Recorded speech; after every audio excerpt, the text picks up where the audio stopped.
বাংলাদেশ থেকে একটা বড় খুনিকে এসটিএফ অ্যারেস্ট করেছিল, জেনে রাখুন। যা নিয়ে বাংলাদেশে অনেক রেভলিউশন হয়েছিল। অন্য দেশের কথা আমি বলছি না, আমার বলার অধিকার নেই, কিন্তু আমি যেটা বলছি পয়েন্টটা। তারপরে তারা মেঘালয় দিয়ে বাংলায় চলে আসে। বাংলায় যখন চলে আসে তখন আমাদের এসটিএফ তাকে ধরে, এটা তাদের ক্রেডিট। তারপরে হোম মিনিস্টার নিজে আমাকে ফোন করে বলছেন, এতদিন তো কই আমি বলিনি, মুখ করিনি, আজকে অত্যাচারের শেষ সীমায় গেছেন বলে।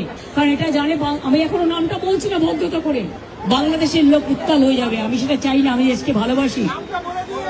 না বলবো না দেশের স্বার্থে। কি বললেন आप? थोड़ा आपको बंगाल पुलिस को बोल दो ये बात बाहर में नहीं कहने के लिए, ये देश के लिए है। কাকে দিয়ে খুন করিয়েছিলেন, কার কার নাম বেরিয়েছিল, আজ গভর্নমেন্ট চেঞ্জ হলেও মনে রাখবেন আমি তো সবটাই জানি। আমার হৃদয়টাই একটা কথা ভান্ডার, তথ্য ভান্ডার, সত্য ভান্ডার। আমি তো সম্পদের ভয়ে কর্মীদের জলে ভাসিয়ে দিয়ে দল ছেড়ে চলে যাব না। আমাকে তো কতবার বলেছে क्या चाहिए हर कुछ कर देंगे अगर आप हमको मदद करेंगे तो। শুনুন, আমাদের পার্টির একটা নীতি আছে, আদর্শ আছে, দর্শন আছে। আজকে আমার দুঃখ একটাই, যাদের জন্য সারা জীবন করেছি তারা আজকে গদ্দারের সাথে লাইন করছে। বাংলাদেশ যদি বিক্ষিপ্ত হয়ে ওঠে, ভারত নিরাপদ থাকবে না। আপনার স্থিতিশীলতার জন্য, আপনার শান্তি শৃঙ্খলার জন্য বাংলাদেশকে স্থিতিশীল রাখা আপনাদের জন্য অত্যন্ত জরুরি। বাংলাদেশ রাষ্ট্রটা পুরো ইন্ডিয়ার পেটের মধ্যে। বাংলাদেশ যদি স্থিতিশীল না থাকে তাহলে সেভেন সিস্টার্স স্থিতিশীল থাকবে না, চিকেন নেক স্থিতিশীল থাকবে না।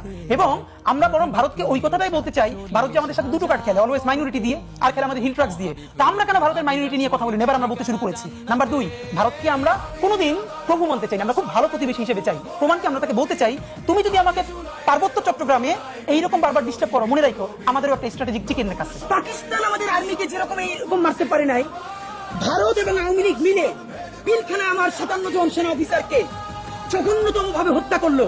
একটা হলো ভারত আপনাকে যে ন্যারেটিভ নির্মাণ করতে চায় ভারতীয় সিনেমা আসবে না। ওকে, ভারত বাংলাদেশের কোনো পরিচালককে 10 কোটি টাকা দিয়া সে তখন যদি এখানে সিনেমা বানায় তার ন্যারেটিভ নির্মাণে, আপনি কোন পলিসি দিয়ে তাকে আটকাবেন?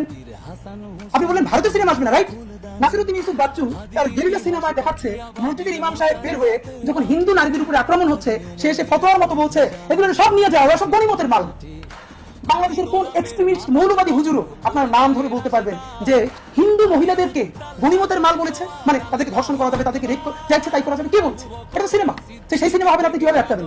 বাংলাদেশের সার্বভৌম সংস্কৃতিও নাই, আমাদের এই লড়াইটা হবে সার্বভৌম সংস্কৃতির পক্ষে, তাদের বিপক্ষে। আমাদের পরবর্তী প্রস্তুতি স্বাধীন সীমান্ত তৈরি করা, সার্বভৌম বাংলাদেশ প্রতিষ্ঠা করা। আমরা স্পষ্ট দেখতে পাচ্ছি বাংলাদেশের সামনে আগ্রাসনের নারীতত্ত্ববাদ আরো শতগুণ, হাজার গুণ, লক্ষ গুণ শক্তি নিয়ে আবারও বাড়িত হচ্ছে। বাংলাদেশের যে স্বাধীন সীমান্তে আবার যদি আগ্রাসন নেমে আসে, আবার যদি আধিপত্যবাদ নেমে আসে, তাহলে আমাদেরকে প্রস্তুতি নিতে হবে আবারও কোটি কোটি আপনার শুধু বইয়ের নয়, বাংলাদেশের প্রত্যেকটা শিক্ষা প্রতিষ্ঠানে নেমে আসতে হবে।